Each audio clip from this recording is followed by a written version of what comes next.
intégrer ces quelques informations que nous avions à vous donner sur ce nouvel ajout à vos programmes de formation, qui n'est pas une formation comme telle, mais un comportement que l'État va essayer d'inculquer à chacun d'entre vous. J'espère bien que ceux qui ont l'esprit ouvert comprendront l'utilité de ce travail d'intérêt communautaire.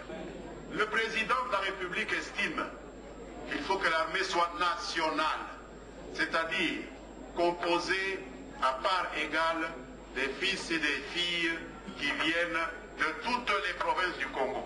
Le district du Sankourou est appelé à donner 800 recrues. Ceux qui souhaiteraient avoir des facilités de faire des études supérieures, des études universitaires, sans encombrer papa et maman avec les demandes de Minerva. Là, cette année, on a demandé 300. Ah, maintenant, on demande ceci pour les syllabus. L'armée peut être une solution. C'est une information que je vous amène. Parce que nous n'avons pas de recrutement forcé au Congo. Ceux qui y vont, c'est un moyen idéal pour mettre papa et maman à l'abri de l'obligation de chercher l'argent, parce qu'un militaire qui est envoyé à l'université par l'armée, c'est l'armée qui prend en charge tout. C'est une possibilité aussi. Terminé par cette information en guise de nouvel an, les vacances de Noël et de nouvel an, souvent, ça donne lieu à un petit cadeau familial. Eh bien, le cadeau que moi je vais vous faire, c'est de prendre en charge les frais d'assurance de tous les élèves de 5e et de 6e des humanités dans ce centre ici de Lodja. Les chefs des services de l'administration publique, les chefs des secteurs de regroupement et des associations de jeunes, eux aussi, ont échangé avec le ministre Mendo Malanga, qui a accordé aussi un temps à la presse locale, l'invasion du M23, les résultats du sommet de la CIRGEL, de Kampala, l'initiation de la nouvelle citoyenneté, l'appel à la jeunesse pour l'armée, le 14e sommet de la francophonie, le développement du Sankourou dont il a le leadership, tout, sans tabou, a été abordé et discuté. Plutôt l'impression qu'ils n'ont rien à dire. Et nous avons l'impression que comme le Rwanda a été mis sous une forte pression, nous avons mis la pression maximum sur le Rwanda, parce qu'il y en a marre. Depuis 98, il n'y a que le Rwanda qui nous fait des problèmes. Nous avons dit cette fois-ci, c'est terminé. Ceux qui encourageaient le Rwanda, ceux qui toléraient tout ce que le Rwanda faisait au Congo, ont fini par comprendre, parce que nous avons travaillé leurs propres opinions. Nous sommes allés aux États-Unis, nous sommes allés en Angleterre, on a parlé avec leurs députés, on a parlé avec leur société civile, leurs médias et tout. Et la pression a été faite et ils ont mis le Rwanda en garde. Le Rwanda pensait que c'était un jeu, ils n'ont pas voulu écouter, ils ont commencé à couper leur aide, et sans leur aide, il n'y a pas de Rwanda. C'est pour ça que Goma a été libéré sans même qu'un coup de feu soit tiré. Et que nous pensons que le reste du pays va être libéré sans qu'un coup de feu ne soit tiré. D'autant plus que les Nations Unies maintenant nous soutiennent à fond. Ils ont pris des sanctions. Tout individu maintenant qui est lié au M23 ne peut pas se promener à travers le monde. Vous n'avez pas le droit de prendre un avion de Kinshasa pour aller à Brazza ou en Europe ou quoi. Si vous avez un compte en Europe, vous avez un compte en Amérique, on gèle. Votre compte, ça devient propriété de l'État, de cet État-là. Personne ne veut être dans cette situation. Même les politiciens congolais qui voulaient profiter, dès qu'ils ont attendu ça, vous ne les attendez plus maintenant. Maintenant, ils sont tranquilles, non. Nous sommes dans la nation, etc. et tout. Parce que personne ne veut être sanctionné par la communauté internationale.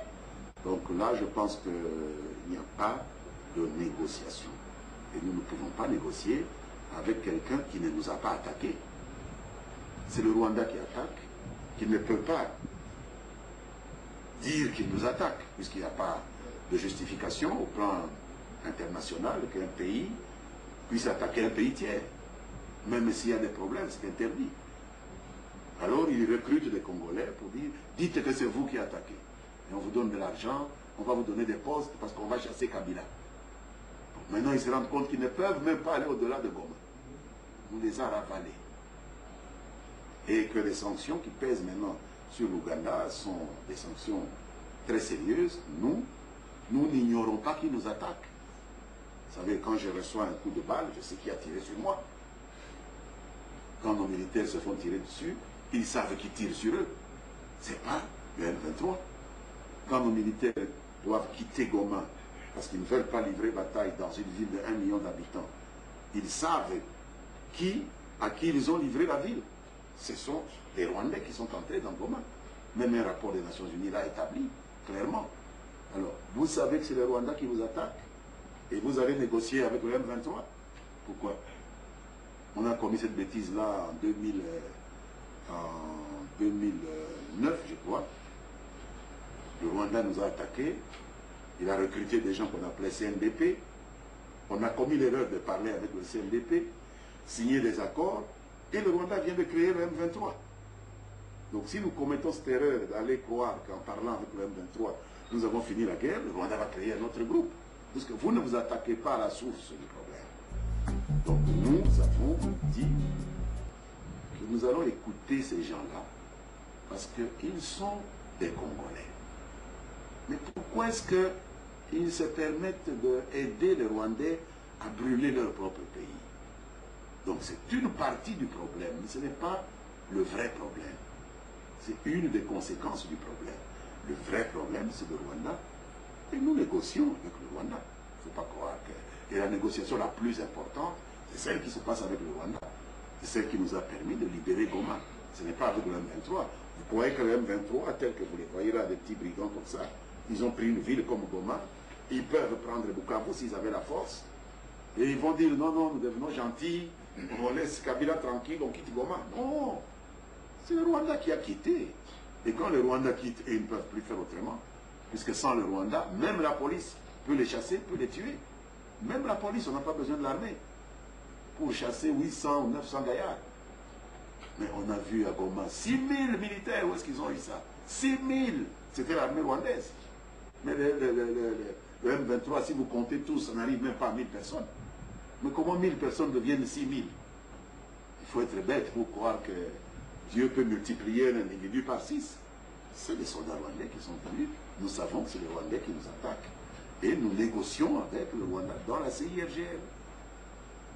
Nous négocions avec eux dans le cadre de la CIRGL. Vous demandez pourquoi est-ce que nous acceptons que ça se passe en Ouganda, alors que l'Ouganda est cité.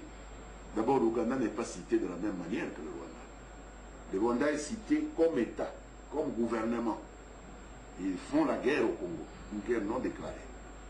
L'Ouganda, c'est quelques citoyens ougandais qui sont liés aux Rwandais. Vous savez que leur histoire est un peu entremêlée. Il y a beaucoup d'Ougandais qui sont vraiment connectés avec les Rwandais. Ils font partie des réseaux d'achat d'armes, d'achat de munitions, de nourriture pour les rebelles. On les a cités dans ce sens-là. Et il ne sert à rien. Lorsque vous avez deux États, il y a l'un, on dit que c'est l'État qui vous attaque. L'autre, on dit que c'est quelques citoyens de cet État qui vous attaquent. Vous ne les traitez pas de la même façon. Sinon, vous êtes un idiot. Vous voulez créer de nouveaux ennemis. Pourquoi?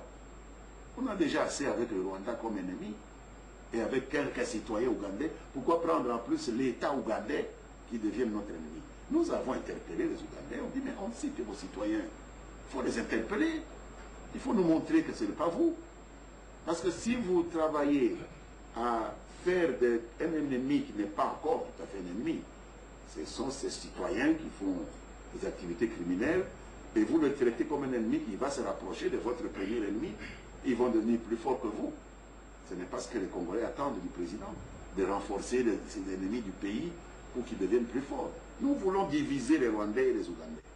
Et parfois les Rwandais se fâchent. Oui, mais on a parlé aussi des Ougandais, mais vous, les Congolais, vous n'attaquez jamais les Ougandais. Mais nous le faisons à volonté. Parce que là, Museveni dit, non, non, il dit à ces gens, non, non, non, non. Comme on ne nous cite pas, non, non, il faut empêcher nos gens d'être mêlés à cette histoire. Et vous diminuez la pression sur votre pays.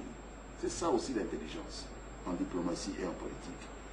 Et en plus de cela, les négociations se déroulent dans le cadre d'une organisation internationale, régionale qui s'appelle la conférence internationale sur la région des Grands Lacs, CIRGL. Et cette CIRGL, elle fonctionne selon certaines règles.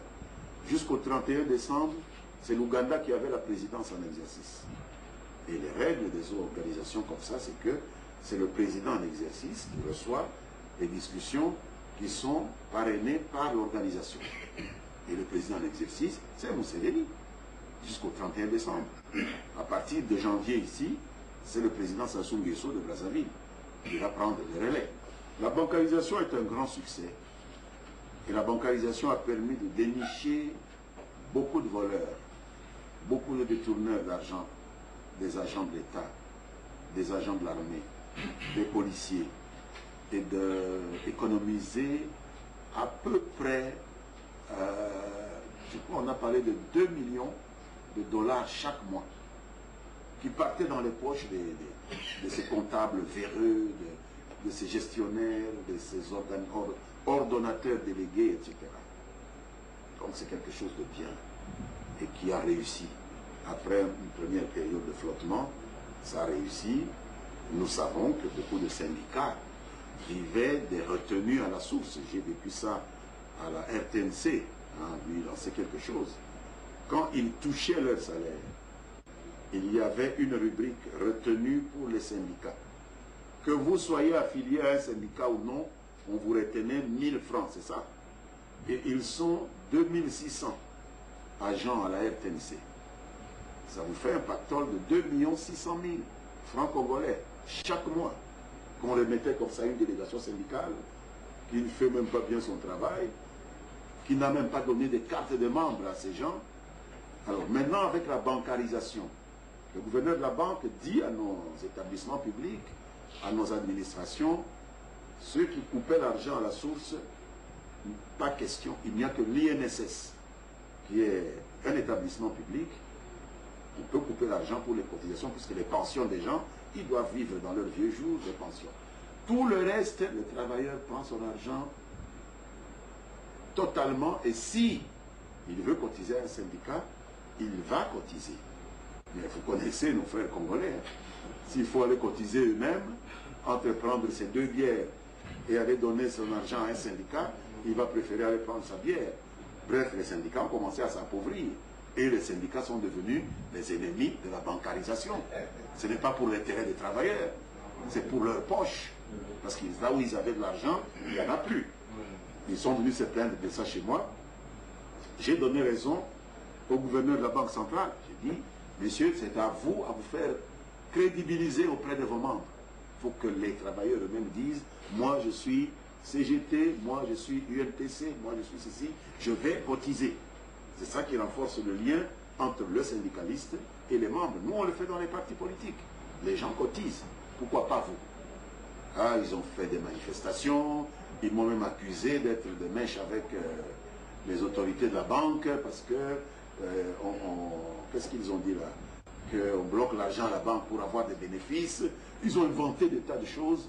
Nous avons seulement rigolé et on les a renvoyés paître. Parce que ce n'est pas notre problème à nous de faire fonctionner des syndicats. Nous, on veut que l'argent des travailleurs arrive entre les mains du travailleur. Parce que ça fait des années que les gens ne font que pleurer. Hein, ce que les comptables font, ce que les ordonnateurs délégués font. Et donc, partout où il y a des banques, l'argent des travailleurs va être mis sur des comptes. Là où il n'y a pas de banque, on va travailler avec les caisses d'épargne, avec les coopératives de crédit, avec même Vodacom et Airtel, parce qu'il y a maintenant les banques mobiles, où on peut vous envoyer votre salaire par téléphone, vous vous présentez au kiosque de Vodacom ou de Airtel, on vous donne votre argent. C'est des choses qui se font. Déjà à Kinshasa, on a commencé l'expérience, donc on n'a pas nécessairement besoin qu'il y ait nécessairement une banque. À Katakokombe, il n'y a pas de banque, mais il y a le téléphone. À Benadibele, bientôt, il va y avoir le téléphone. Donc on va pouvoir payer un plus grand nombre de Congolais avec ce système-là. Seulement, il va falloir avoir un téléphone pour les gens qui veulent utiliser ce système-là. L'aéroport de Lodja a trouvé, je crois, un crédit avec des Espagnols que j'ai rencontrés ensemble avec le directeur général de l'ADG de la Régie des voies aériennes. Il y a 8 aéroports qui sont programmés. Ils en sont à la phase des études. Ils ont récupéré toutes les anciennes études, mais c'est avec les Espagnols que nous avons pu apparemment avoir une projection très crédible qui va se réaliser dans les tout prochains jours.